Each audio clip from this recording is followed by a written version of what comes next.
한덕수 대행의 헌법재판관 지명 문제를 두고 법사위가 긴급 현안 질의를 열었습니다. 민주당은 권한 남용이라며 반발했고 국민의힘은 헌법 공백을 막기 위한 정당한 조치라고 맞섰습니다.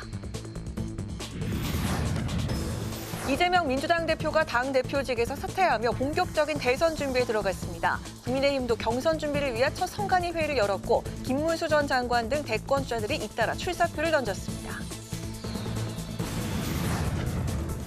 우원식 의장이 대선 이후 개헌 논의를 이어가자며 기존 입장을 철회했습니다. 우 의장은 한덕수 대행의 권한 남용으로 전국이 혼란해지고 정당들의 입장이 바뀌어 안정적 논의가 어려워졌다고 설명했습니다.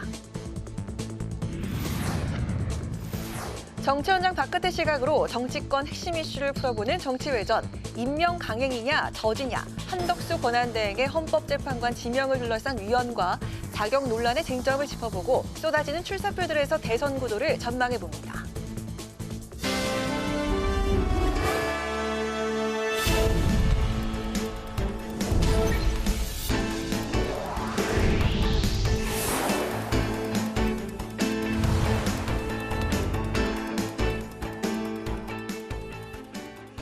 여러분 안녕하십니까? 4월 9일 수요일 국회 라이브 6 시작하겠습니다. 국회 법제사법위원회는 한덕수 대통령 권한대행이 대통령 몫의 후임 헌법재판관 후보자를 지명한 것과 관련해 긴급 현안 질의를 열었습니다. 민주당은 한 권한대행의 권한 남용이자 헌법농단이라고 비판한 반면 국민의힘은 법적 문제도 없고 헌법 공백을 막기 위한 조치라고 반박했습니다. 보도에 김희연 기자입니다. 한덕수 대통령 권한대행이 대통령 몫의 후임 헌법재판관 후보자를 지명한 것을 두고 법사위에서 위헌 공방이 벌어졌습니다. 민주당 의원들은 국무총리인 한 권한대행의 대통령 직무는 국정 운영을 위한 최소한으로 제한돼야 한다며 위헌이라고 주장했습니다. 반면 국민의힘 의원들은 대통령의 직무 정지가 아니라 거리된 상태의 권한대행인 만큼 적극적인 권한 행사에 문제가 없고 오히려 헌법기관의 정상적 역할을 위해 필요한 조치라고 반박했습니다. 이완규 지명은 윤석열, 국힘, 한덕수 등 반헌법 세력이 내란을 연장 비호하려는 헌법농단이라고 생각합니다. 국회에서 선출한 헌법재판관에 대해서는 임명하지 않는 것에 대해서 문제가 있다고 했다가 대통령의 권한 행사에 의해서 지명하는 행위에 대해서 문제가 있다고 하는 것은 저는 논리적으로 납득하기 어렵고요. 후임 헌법재판관 후보자로 지명된 이완규 법제처장이 참석한 가운데 이 처장은 한 권한대행의 결정을 존중한다며 야당의 후보 사퇴 요구를 일축했고 당적 보유 논란에 대해 해명했습니다. 저는 국민의힘 당적을 보유한 적이 없습니다. 어떤 정당에도 가입해서 정치활동을 한 적은 없고요. 한편 법사위는 최상목 경제부총리 겸 기획재정부 장관 탄핵소추 사건 조사를 위한 청문회를 오는 16일 오전 10시에 개최하기로 했습니다. 국민의힘은 민생 경제가 어려운데도 경제 컨트롤 타워마저 없애겠다는 정략적인 탄핵이라고 반발했지만 표결을 통해 가결됐습니다. 또 대통령 권한대행이 대통령 몫의 헌법재판관 후보자를 임명할 수 없도록 한 헌법재판소법 개정안도 야당 주도로 표결 처리됐습니다. 아울러 대통령은 국회에서 선출되거나 대법원장이 지명한 헌법재판관 후보자에 대해서는 7일 이내에 임명해야 하고 임명하지 않고 7일을 넘으면 임명한 것으로 간주하는 내용과 후임이 임명될 때까지 직무를 계속 수행하는 내용 등이 포함됐습니다. 이 밖에 법사위는 1.229 여객기 참사와 관련해 15세 미만 희생자에 대한 특별지원금 지급 등의 내용이 담긴 피해지원특별법을 처리했습니다. 국회방송 김희연입니다. 조기 대선이 6월 3일로 확정된 가운데 유력 주자인 이재명 전 대표가 대표직에서 사퇴하며 출마 준비에 나섰습니다.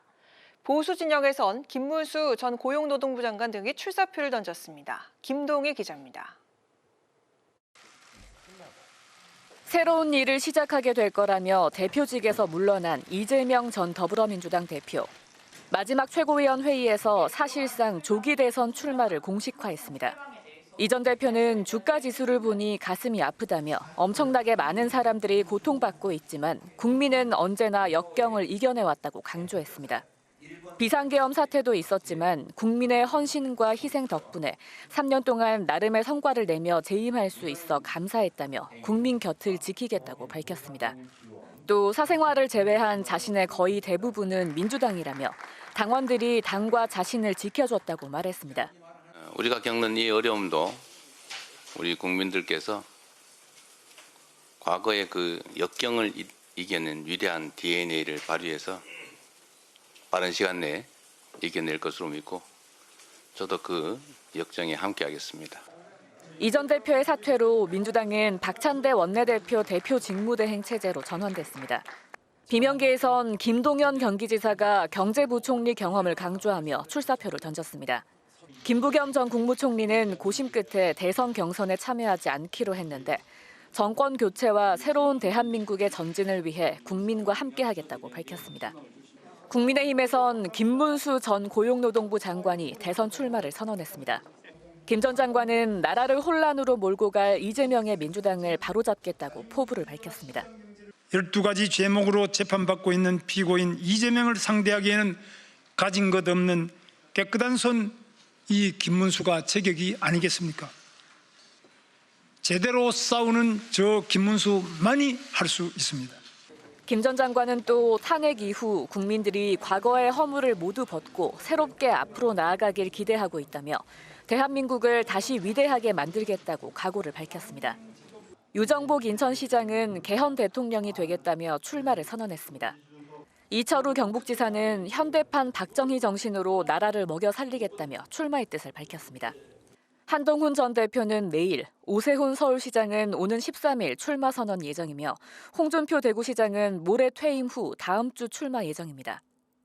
국민의힘은 오늘 황우여 위원장 주재로 당 성관위 첫 회의를 가졌는데 논란이 되고 있는 대선 후보 경선 방식은 내일 열리는 비대위로 결정을 넘겼습니다.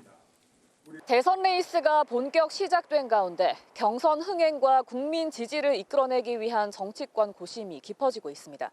국회 방송 김동희입니다.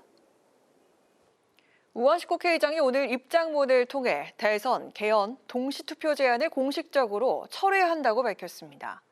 또 우 의장은 일각에서 개헌 제안을 내각제 개헌으로 규정한 것을 두고 유감의 뜻을 밝혔습니다. 이승지 기자가 보도합니다.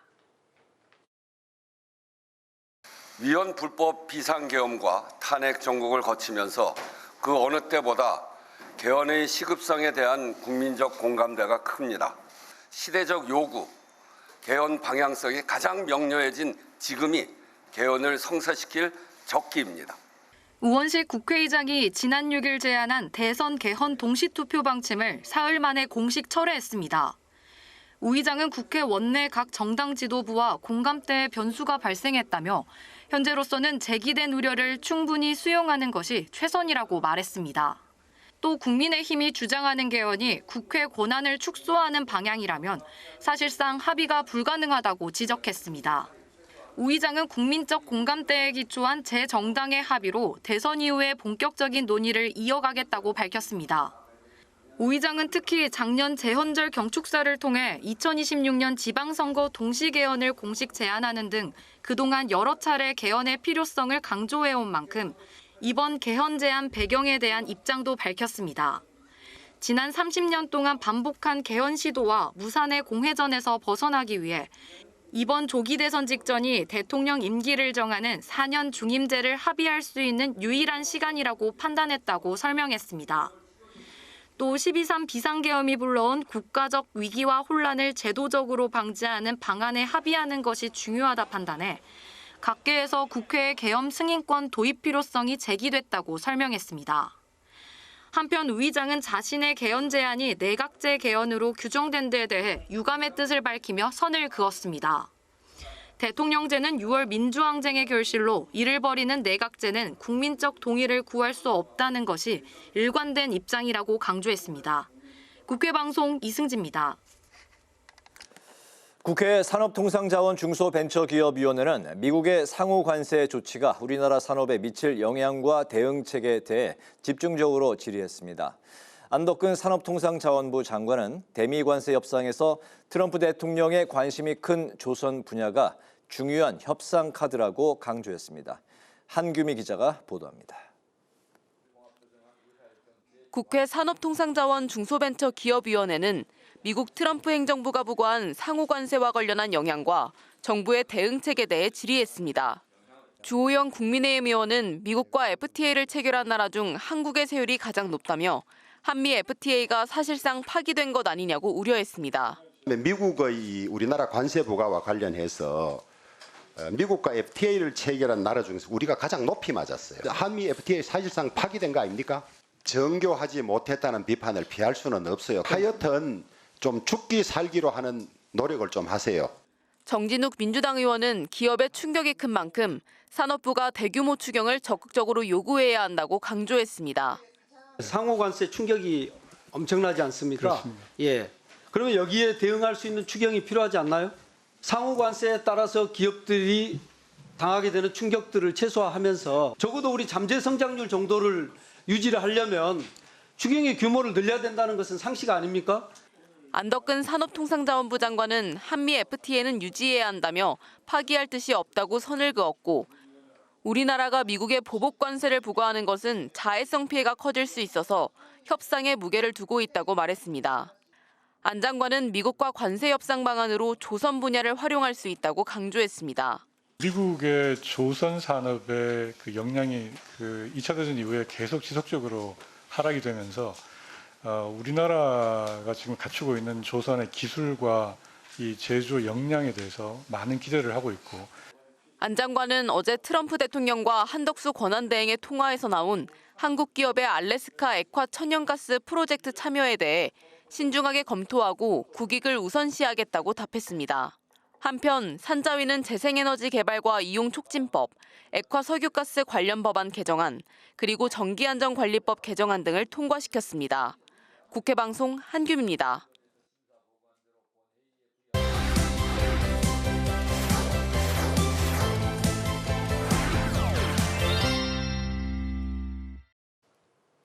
이슈픽 서한한 개건 기자와 함께 한덕수 권한대행이 대통령 몫의 헌법재판관 임명을 강행하면서 불거진 월권 논란을 살펴보도록 하겠습니다. 서한한 기자 안녕하세요. 네, 안녕하십니까? 네, 어제 한덕수 권한대행이 공석인 헌법재판관 한 자리 또 대법관 한 자리에 대해서 임명을 하면서 동시에 4월 18일로 임기가 끝나는 2명의 헌법재판관, 이게 대통령 몫이죠. 이에 대해서도 인사를 해서 월권 논란이 불거졌습니다. 보수 매체들도 적절하지 않다 이런 반응을 내놨죠.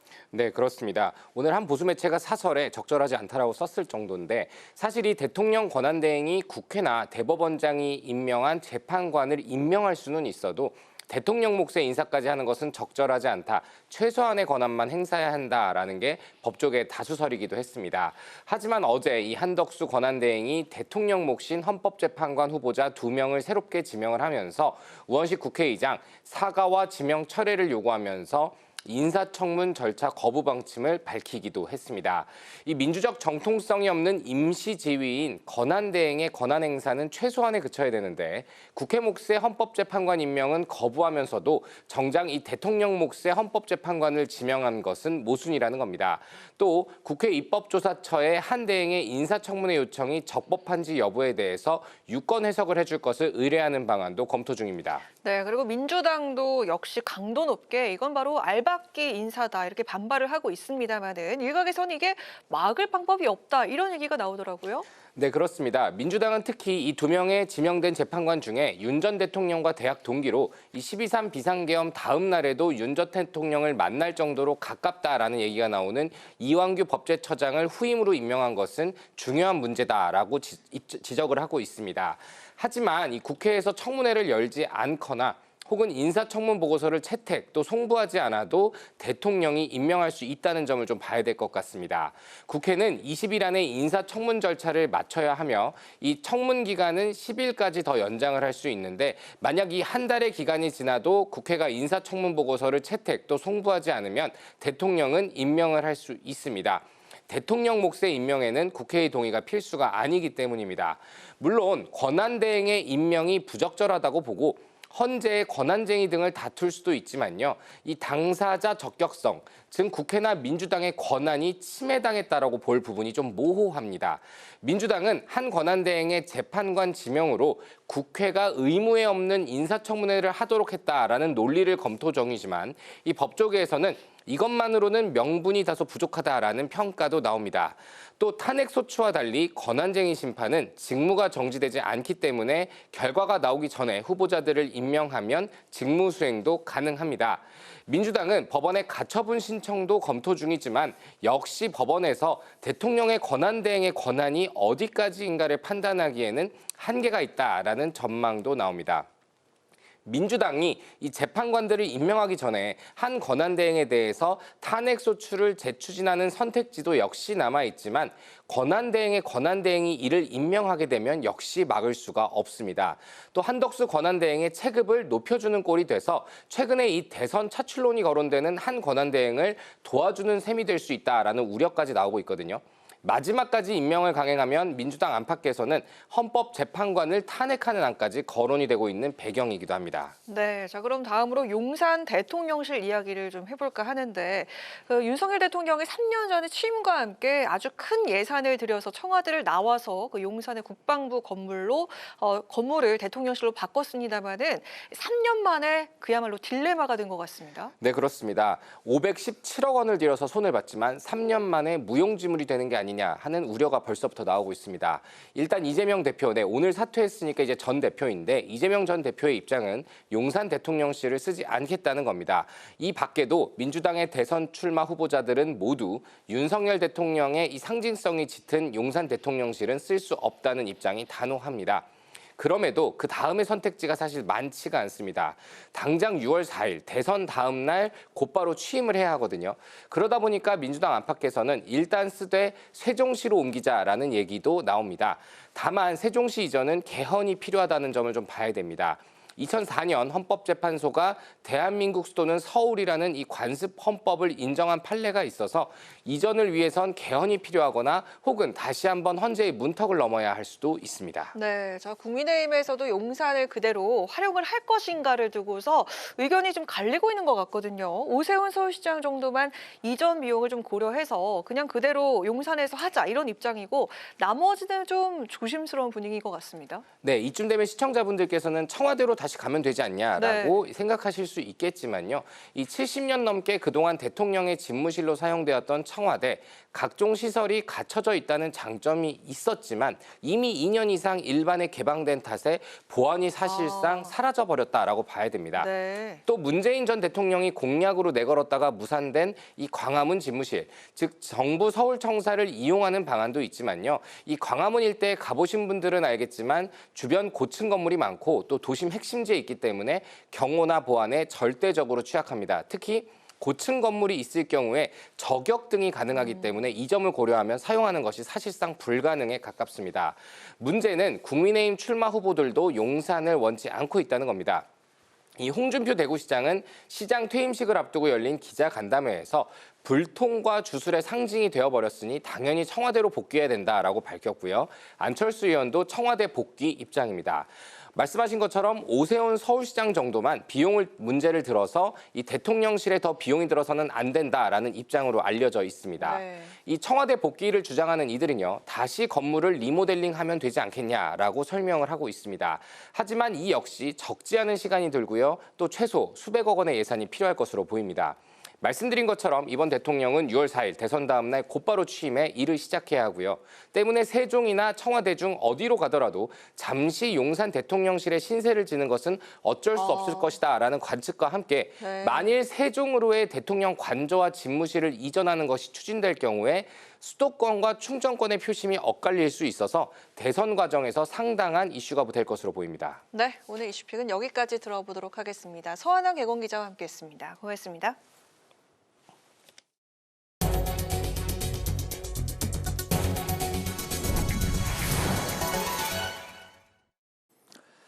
윤석열 전 대통령 파면으로 21대 대통령 선거가 6월 3일로 확정되면서 이제 대선까지는 오늘로 55일이 남았습니다. 공식 선거운동은 다음 달 12일부터 22일 동안 진행되는데요. 김동길 기자가 주요 선거 일정을 정리했습니다. 21대 대통령 선거가 6월 3일로 결정되면서 중앙선관위도 선거 일정을 확정했습니다. 대통령 선거에 나설 사람이 공직에 있을 경우 다음 달 4일까지 사직해야 합니다. 후보자 등록은 휴일임에도 불구하고 다음 달 10일부터 이틀간 이뤄집니다. 공개 장소에서 연설 등을 할 수 있는 공식 선거운동은 12일부터 선거일 전날인 6월 2일까지 22일 동안 할 수 있습니다. 재배투표는 다음 달 20일부터 25일까지, 선상투표는 26일부터 29일, 사전투표는 29일과 30일 이틀간 진행됩니다. 이런 가운데 선관위는 윤 전 대통령이 파면된 지난 4일부터 예비후보자 등록을 받고 있습니다. 예비후보자가 되면 선거사무소를 설치할 수 있고 선거운동용 명함 배부 등의 방법으로 선거운동을 할 수 있습니다. 예비후보자로 등록하면 공직선거법 제60조의 3에 따른 예비후보자 등의 선거운동을 할 수가 있는데, 이 방법으로는 선거사무소 설치나 선거운동용 명함을 배부하거나 어깨띠 또는 표지물을 착용 소지하실 수 있고요. 예비후보자 홍보물을 발송하거나 예비후보자 공약집 한 종을 발간해서 통상적인 방법으로 판매할 수 있습니다. 또 지난 4일부터 외국에서 투표하려는 선거권자의 국외 부재자 신고도 시작됐습니다. 유학생과 주재원, 여행자는 공간을 직접 방문하거나 중앙선관위 홈페이지, 우편, 전자우편 등을 통해 국외 부재자로 신고할 수 있습니다. 국회방송 김동길입니다.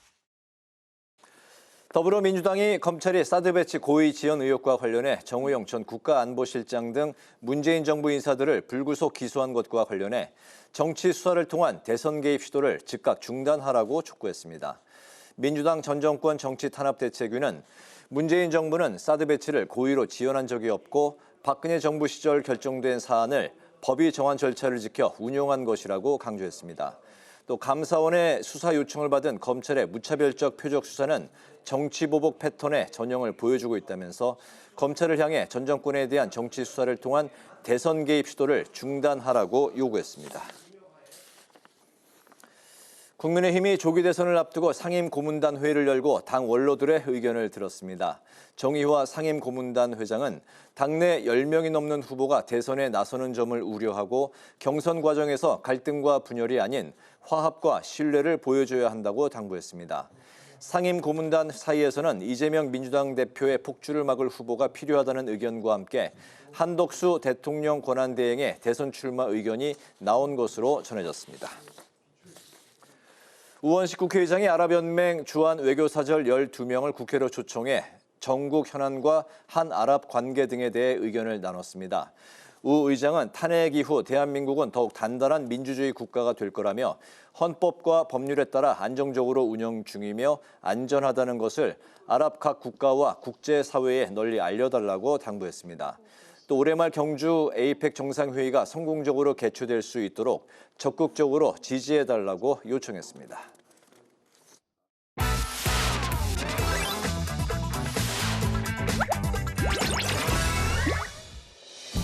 (4월 9일) 강아랑이 전해주는 정치권의 뜨거운 말말말, 강아랑의 정치랑입니다.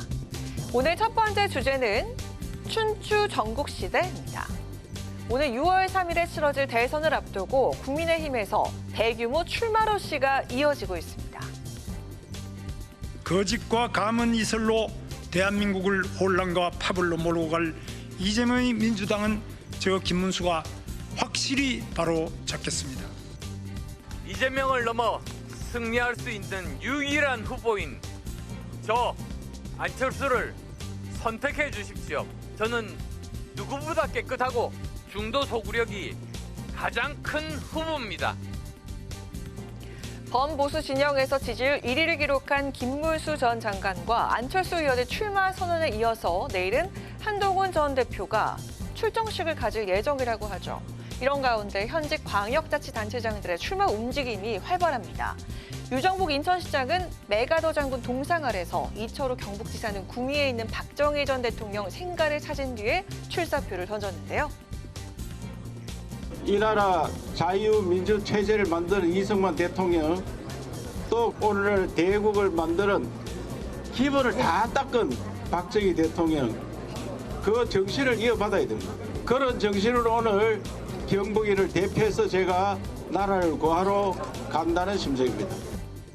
이 나라를 위기에서 구하겠다는 각오로 대한민국을 기적적으로 되살린 메가더 장군의 비장한 마음가짐으로 이 자리에 섰습니다.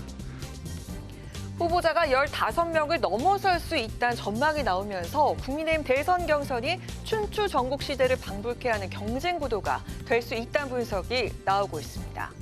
시선은 경선 룰에 모아지고 있는 가운데 당 선관위는 오늘 첫 회의를 열고 예비 경선 방식에 대한 논의를 시작했습니다. 선거관리위원장으로서 엄정한 중립을 지키면서 반드시 하나가 되는 경선을 치르도록 최선을 다하겠습니다. 자유롭게 마음을 열고 경쟁하고 서로를 존중하면서 각자의 꿈과 비전을 국민 앞에 마음껏 펼칠 수 있도록 장을 열겠습니다. 국민의힘은 경선 룰과 일정을 내일 비대위에서 확정하고 다음 달 3일 대선 후보를 선출할 예정입니다. 촉박한 시간 속에서도 치열한 당내 경선을 예고하고 있는 만큼 흥행 효과로 이어질 수 있을지 지켜봐야겠습니다. 자, 이어서 오늘 두 번째 주제는 어대명입니다. 민주당에서도 조기 대선 준비가 시작됐습니다. 이재명 더불어민주당 대표가 오늘 대선 출마를 위해서 당 대표직에서 사퇴했습니다. 3년간 당대표로서 나름 성과 있게 재임할 수 있었던 것에 대해서 감사드립니다. 우리가 겪는 이 어려움도 우리 국민들께서 과거의 그 역경을 이겨낸 위대한 DNA를 발휘해서 빠른 시간 내에 이겨낼 것으로 믿고 저도 그 역정에 함께하겠습니다. 내일 출마 선언을 하는 이재명 대표의 출마 메시지엔 민생 우선이라는 기조가 담길 것으로 보이는데요. 경선 준비를 위한 캠프 인선도 이번 주에 마무리하겠다는 계획입니다.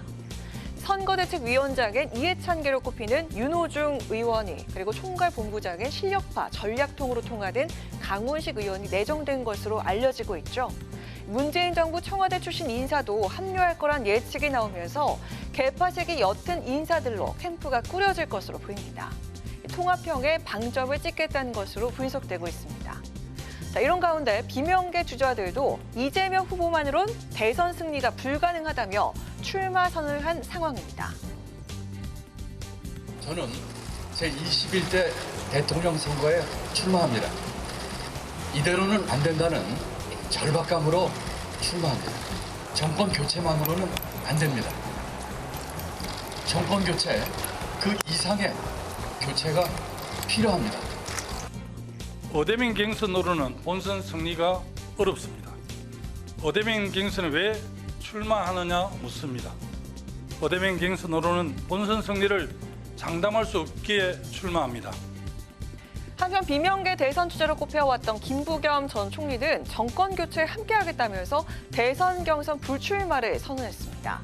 김영록 전남지사도 이재명 대표 지지 의사를 밝히면서 불출마 입장을 밝혔죠.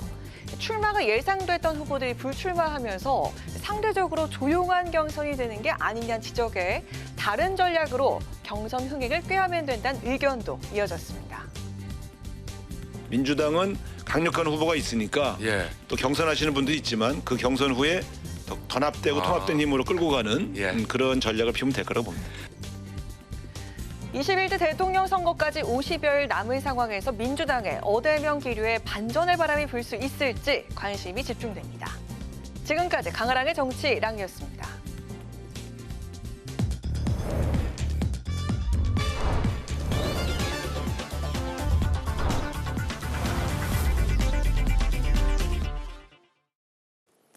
네, 정치 현장에서 한 걸음 떨어져서 보다 객관적이고 분석적인 시선으로 정치권의 쟁점을 들여다보겠습니다. 정치 외전 홍익표 전 더불어민주당 의원, 조혜진 전 국민의힘 의원 두 분 나오셨습니다. 어서 오십시오. 반갑습니다. 네, 반갑습니다. 네, 우리나라 정치가 이제 다이나믹하다 뭐 그런 이야기를 이제 많이 하는데 일주일 사이에 많은 정치적인 그 지형이 바뀌었습니다.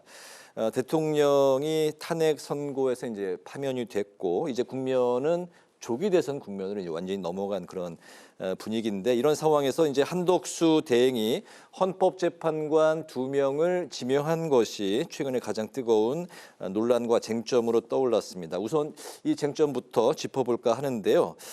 한덕수 권한대행은 대통령의 직무 정지가 아니고 거리 상태이고 헌재의 결론은 안 된다. 이 상태로는 국정 공백이 생기기 때문에 안 된다는 게 입장인데 민주당은 이제 명백한 월권이라면서 이제 강하게 반발을 하고 있습니다. 헌정 사상 최초라고 하는데요. 권한대행의 헌법재판관 지명 두 분 어떻게 바라보셨을지요? 예, 조혜진 의원님부터 좀 먼저 말씀 들어볼까요? 1차적으로는 한덕수 대행이 지금 이 어려운 시기에 작년 12월 계엄 사태부터 시작된 네. 국정 공백과 이 혼란이 더 이상 계속돼서는 안 된다, 더 악화돼서는 안 된다라는 그 고민이 있었던 것 같아요. 네. 그동안에도 그 여러 사람들이, 여러 장관들이 탄핵이 됐고 지금 법무장관도 아직 그 복귀를 못 하고 있고 네. 그런 상황인데 민주당에서 경제통상전쟁의 사령관이라고 할 수 있는 기재부 부총리도 지금 탄핵 발의해가지고 법사위에 계류 중이고 지금 청문 그대로 진행한다는 것 같아요. 네. 탄핵 청문회 일정 잡았고 네. 그거 끝나고 나면 민주당이 뭐 마음먹으면 언제든지 본회의 올려가지고 경제부총리 직무를 정지시킬 수 있는 상황이고 네. 그럴 가능성이 또 적지 않고 또 다른 장관들도 마음에 안 들면 언제든지 탄핵할 수 있고 줄탄핵 또는 총탄핵까지 계속 호언을 해왔는데 민주당 말을 그냥 귀등으로 흘러들일 수 없는 게 말해놓고 설마 했는데 다 했거든요. 네.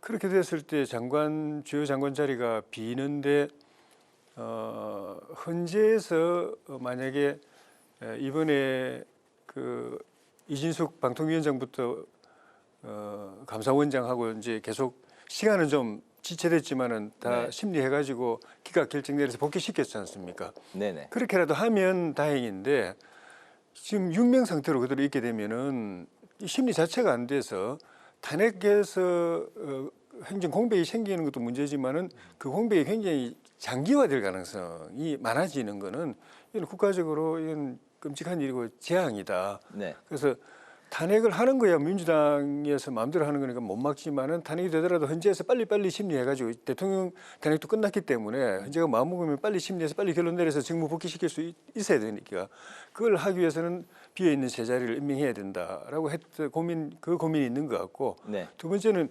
이전에는 임명을 안 했잖아요. 근데 그게 이제 헌법적으로 보면은 대통령이 직무 정지지만은 지위에 살아 있을 때 그걸 이제 대통령 사고시라고 이야기를 하고 네. 지금처럼 파면이 돼서 비어 있는 경우는 아예 없는 경우는 이제 권위시라고 하고 그에 따라서 대행의 권한이 사고시에는 좀 소극적으로 제한적으로 네. 하고 행사하고 권위시에는 사실상 대통령의 역할을 해야 되기 때문에 좀 더 적극적으로 능동적으로 한다라는 그 점 때문에 지난번에는 임명을 못했지만 이번에는 임명한 것으로 보여집니다. 네, 대통령의 사고시의 고리시의 권한대행의 역할이 이제 뭐 다른 상황이다 말씀을 하셨고 주요 국무위원회 또 이제 공백이 생길 수 있는 그런 상황에서 권한대행의 어쩔 수 없는 이제 선택이었다. 근데 이제 그 대통령 선거가 이제 55일 남았는데 55일 그 남긴 그런 상황에서 전격적으로 이제 지명을 한 거네요.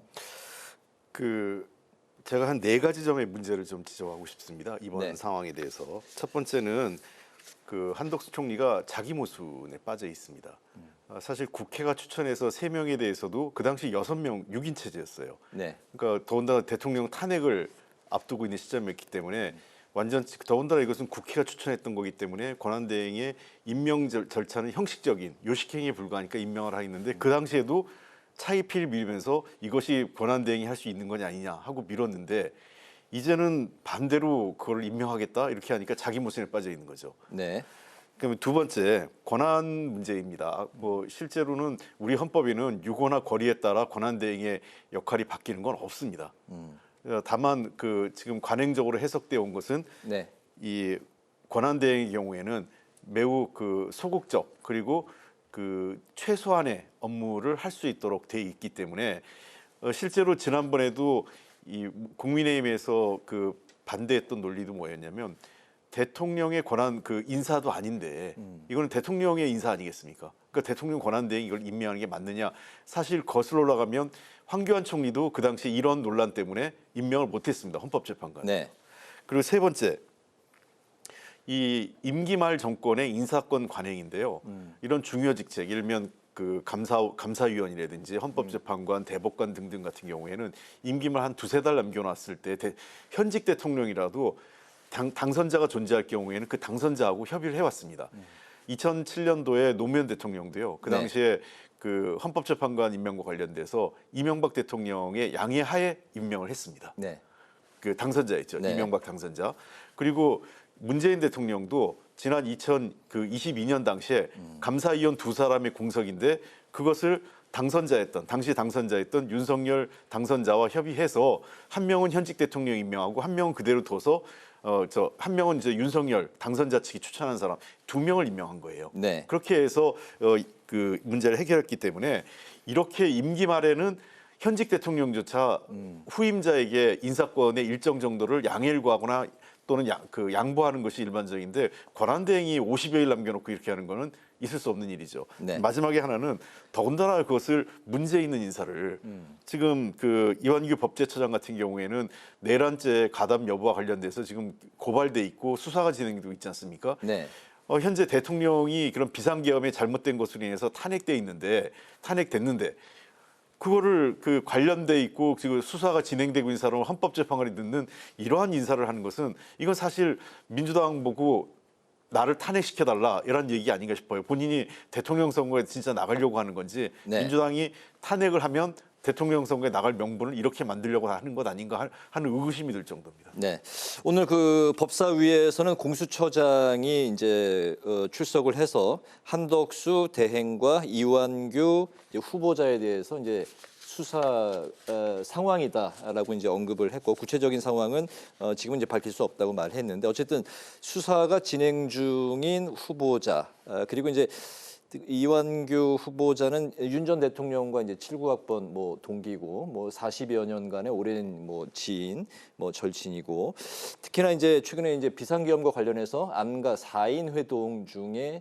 또 1인으로 지목이 됐었던 이 부분도 이제 수사 대상으로도 언급이 되고 있는 상황인데 말씀 이제 하신 부분도 있고 여러 가지로 그렇기 때문에 헌법재판관으로 현재 자격이 있느냐 이 문제가 가장 뜨거운 쟁점인 것 같습니다. 공수처 수사한 지 시작한 지 꽤 된 것 같은데 네. 지금 아무것도 나오는 게 없거든요. 네. 저 계엄 직후 그 다음 날에 안가에서 모였다는 것도 지금 뭐 그 수사가 진행되고 있다거나 거기서 뭐 위법 행위가 있다거나 이게 나온 게 없고. 네. 그러니까 피의자라는 거는 고발해서 검찰이든 경찰이든 그거를 그 접수하기만 하면 그냥 피해자 신분이 되는 법적으로 기계적으로 피해자 신분이 되는 겁니다. 피해자라고 해서 죄인인 것은 아니고. 네네.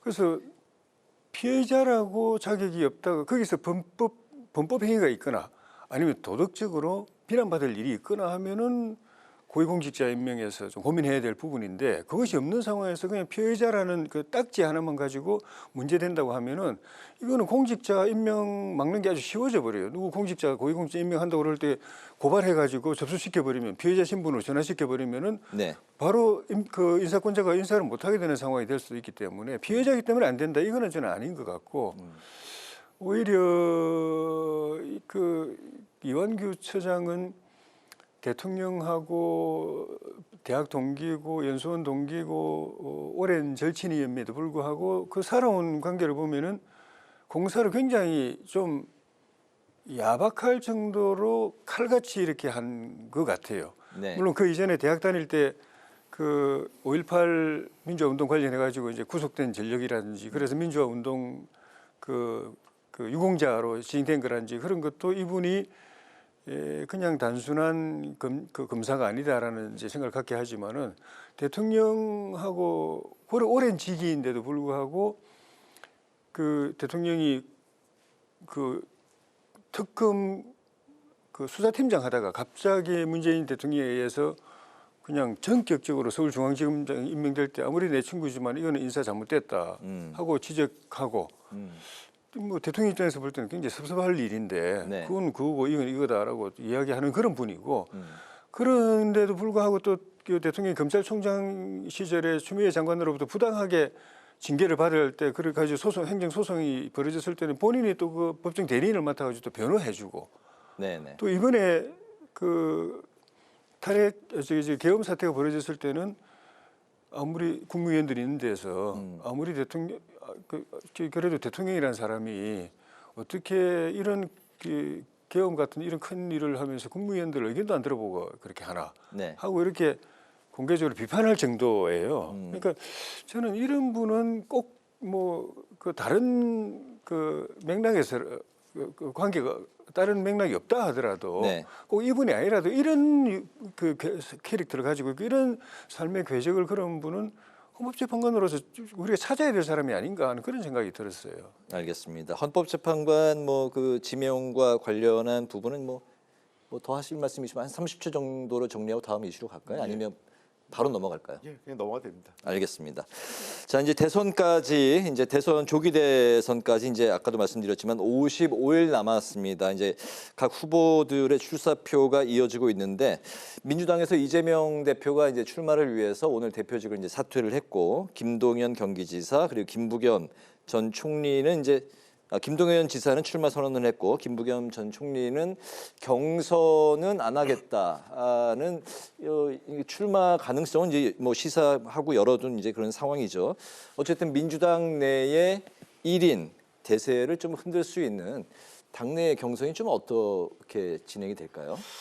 글쎄요, 워낙 뭐 이재명 대표가 그동안 강력한 리더십과 함께 당내 지지가 높기 때문에 제가 보기엔 여타 후보들이 크게 판을 흔들거나 또는 큰 변수를 만들기는 쉽지 않을 것으로 보입니다. 그래서 물론 조금 좀 선전하면 어떨까 하는 기대는 있어요. 왜냐하면 너무 밋밋한 선거가 경선 과정이 되면 도리어 본선에서 올라가기 전에 소위 컨벤션 효과라고 보통 전당대회를 통해서 각 당의 후보들이 누리는 효과가 있는데 그런 효과가 이재명 후보로서는 그런 효과를 누리지 못했을 경우에 갖는 도리어 약간 손해가 있기 때문에 일정 정도의 경선의 어떤 분위기를 좀 만들 수 있을 정도의 그런 구도가 잡혔으면 좋겠는데 현실적으로는 쉬워 보진 않습니다. 아마 지금 후보가 확정된 건 김두관, 김동연 두 분만 후보를 했고 나머지 분들은 아직 지금 입장을 이미 두 분은 불출마 선언을 했고 남은 게 이제 김경수 전 경남지사 정도가 어떻게 할 건가 이게 남은 것 같아요. 그래서 현재로 아직 김경수 지사 입장도 확실치 않은 상태이기 때문에 김경수 지사를 포함하면 4인 경선 정도가 가능하지 않을까 싶은데 얼만큼 뭔가 국민들의 주목, 민주당 경선에 국민들의 주목을 끌 수 있을까 하는 부분에 대해서는 조금은 저도 좀 걱정은 좀 됩니다. 네, 상대당의 경선 상황은 좀 어떻게 전망하십니까? 워낙 이재명 대표 1극 체제, 1인 체제가 고착이 돼 있어서 일반 유권자, 국민들이 관심을 가질 만한 상황이 아닌데 그래도 변수가 있을 수가 있네. 어떻게 될지 좀 봐야겠네라고 하려면은 이 강력한 경쟁력을 가진 사람들이 여러 명이 도전하고 또 이재명 대표가 당혹스러울 정도로 정확하게 이슈 제기를 해주고 모두가 생각하는 그런 이슈를 정확하게 터치를 해주고 그러면서 또 그래도 1대1로는 안 될 테니까 나머지 사람들이 명분 있게 또 힘을 하나로 모으고 이러면 좀 봐야 되겠다는 분위기가 형성될 수도 있을 텐데 지금은 그게 전혀 아닌 것 같아요. 사법 리스크는 이미 이제 대선 상황에서는 이제 좀 잠식이 됐다고 보십니까? 그 문제를 가지고 한편으로는 덕을 봤지만 최종적으로는 손해를 본 분이 이낙연 전 총리였잖아요. 그걸 다 봤기 때문에 다른 경쟁자들이 그걸 물고 늘어질 가능성은 제가 볼 때는 거의 없어 보입니다. 그렇군요. 그리고 어차피 민주당 안에서든 또 우리 당과 민주당과의 경쟁에서든 국민들이 지금 기대하는 거는 이 대한민국이 어떻게 이렇게 혼란이 수습되고 국정이 안정되고 서로 또 정치도 또 이제 쇄신되고 좀 국민이 화합하고 통합하면서 에너지가 하나로 모여가지고 한 단계 더 우리가 차고 올라갈 수 있을 것인가? 누가 그런 비전과 이 열정과 이 도전 정신과 실천력을 가졌을까? 이런 부분을 보고 싶어 하기 때문에 네. 더구나 민주당 안에서 그런 부분과 배치되는 네거티브가 벌어질 가능성은 저는 거의 없다고 봅니다. 그렇게 현재까지 바라보고 계십니다. 자, 이제 국민의 상황으로 보면 후보가 15명에서 최대 이제 20명까지도 나올 수 있다 예측이 나오고 있는데 이게 뭐 컨벤션 효과에 도움이 될 것이냐 아니면 오히려 이제 반대 우려 목소리도 나오고 당내의 그런 이제 상황인데 5월 3일에 이제 최종 후보를 이제 선출할 계획이 나왔습니다. 이제 크게 두 가지가 이제 뭐 그 관건인 것 같습니다. 이재명 대표와의 뭐 이제 맞서는 상황이 된다면 경쟁력이 있을 것이냐, 윤 전 대통령과의 관계 설정은 또 어떻게 할 것이냐, 두 가지가 좀 크게 관전 포인트인 것 같네요. 예. 제가 보기에도 근데 저도 좀 놀랬습니다. 네. 이렇게 후보가 많이 나올 줄은 생각을 못했습니다. 마치 그 탄핵을 우리보다 더 기다렸던 민주당보다 더 원했던 것 아닌가 싶을 정도로 막 쏟아져 나오시길래 이상하다. 보통 이럴 때는 굉장히 자숙의 시간을 갖고 조심스럽게 내부적으로 후보를 나오는 과정을 좀 약간 그 성찰하면서 살펴보는데 그런 거 없이 그냥 바로 다 한 10대 분이 지금 나오시겠다고 해서 좀 놀랐는데요. 말씀하신 대로 그 두 가지인 것 같아요. 이게 두 가지가 사실 엇갈리는 거죠. 하나는 결국은 과거에 국민의힘에서 계속 강조했던 게 중수층 아닙니까? 중도층, 수도권, 그다음에 청년 세대에 누가 그 소구력이 있는 후보냐 이렇게 해야만 이재명 민주당 후보 민주당 예상되는 이재명 후보하고 본선에서 경쟁력이 있을 텐데 근데 그런 측면이 하나 고려되는 분이 있을 거고요. 아마 그걸 강조하는 게 유승민 전 대표나 한동훈 전 대표 등이 좀 그걸 좀 강조하고 있는 것 같고 반면에 이게 좀 반대되는 측면인데 결국은 지금 아직까지도 국민의힘에 사실상 대주주라고 할 수 있는 윤석열 전 대통령에 여전히 의지하거나 기대려고 하는 사람도 있는 것 같아요. 그러니까 나경원 의원 같은 경우는 윤 전 대통령 면담하고 나와서 출마 선언하고 또 김문수 장관도 사실은 그 후광 효과, 그러니까 즉 윤석열 정부에서의 내가 고용노동부 장관이었고 내가 그 보수 우파를 대변하고 있다. 그동안 윤석열 대통령이 탄핵 당시에도 내가 지킴이 역할을 했다. 이런 걸 내세우면서 지금 후보로 나온 거기 때문에 이게 사실 굉장히 딜레마가 될 거예요. 경선에서는 좀 더 강경한 보수 우파의 목소리를 대변하는 사람이 경선에 우세할 텐데 본선 경쟁력은 그 반대일 거거든요. 그러니까 국민의힘이 어떤 선택을 할 건지 굉장히 고민스러운 부분이라고 생각을 합니다. 네, 국민의힘 어떤 선택을 할까요?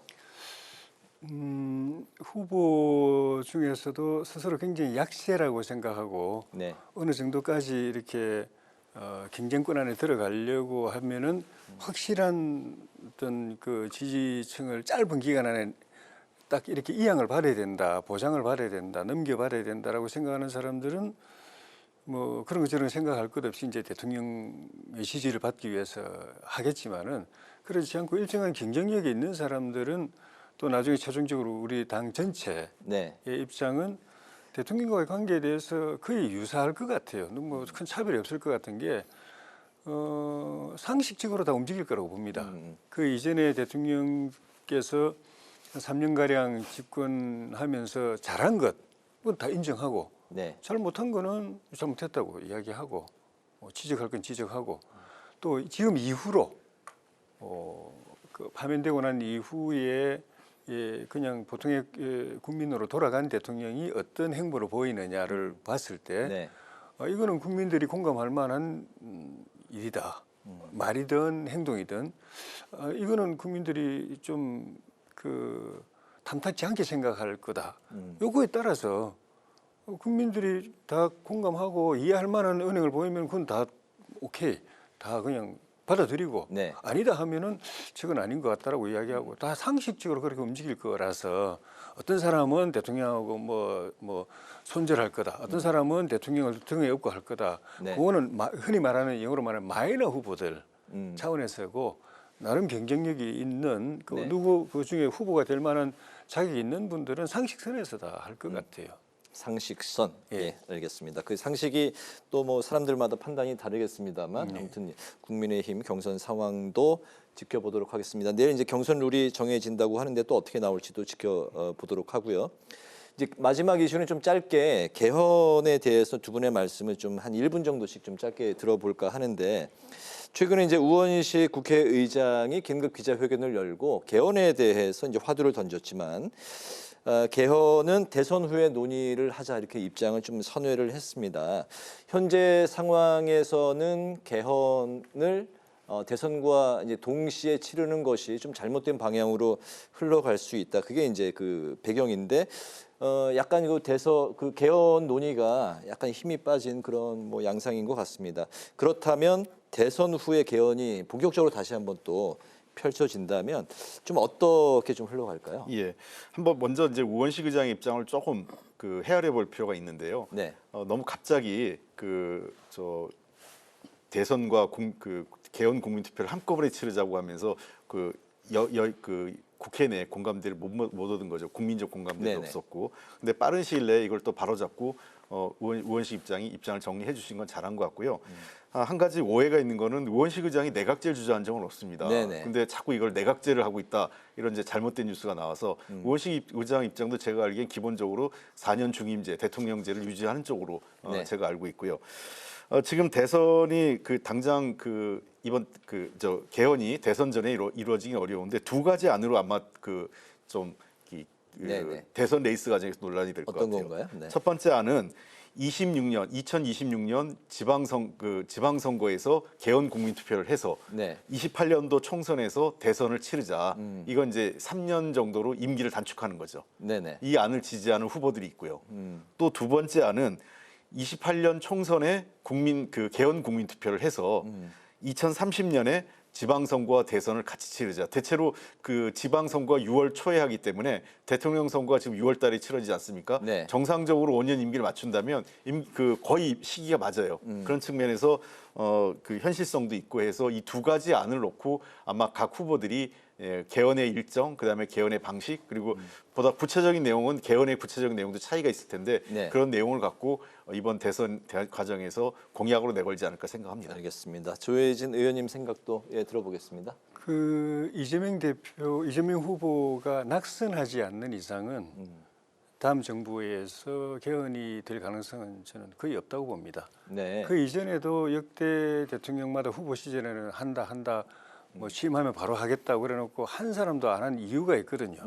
그것도 이유들이 그대로 존재하고 이재명 후보가 이제 당선됐다고 가정했을 때 그 이유들에다가 또 이재명 후보 본인이 권력을 꽉 쥐고 가야 될 여러 가지 요소들이 또 환경들이 또 있습니다.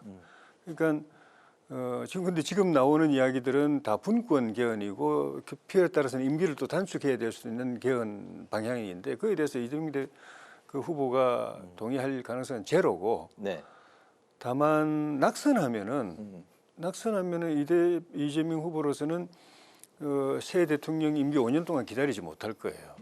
반드시 뭔가 이렇게 상황을 바꿔야 될 상황이기 때문에 그 바꾸는 방법 중에 하나가 개헌이고 개헌을 통해서 또 새 정부의 임기를 또 단축할 수도 있고 그런 시도는 할 가능성이 있고 그렇게 되면은 낙선하면은 개헌은 일사천리로 진행될 수도 있죠. 왜냐하면 이재명 후보 말고 나머지는 다 적극적인 개헌론자고 지금이라도 하자고 하고 딱 유일하게 이재명 후보 혼자 때문에 안 되고 있는데 이재명 후보가 낙선이 돼가지고 자기 필요 때문에 개헌하자고 돌아서면 쫙 진행되는 거죠.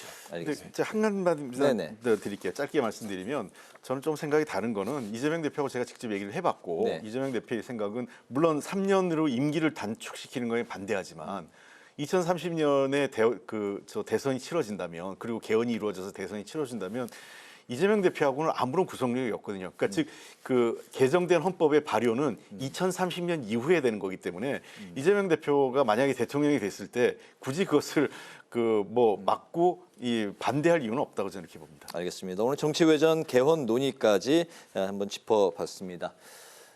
지금까지 홍익표 전 더불어민주당 의원, 조혜진 전 국민의힘 의원과 함께 오늘의 전국 현안 살펴봤습니다. 두 분 말씀 잘 들었습니다. 고맙습니다. 네, 감사합니다. 고맙습니다. 오늘 국회 라이브 6도 여기서 마치겠습니다. 시청해 주신 여러분 고맙습니다.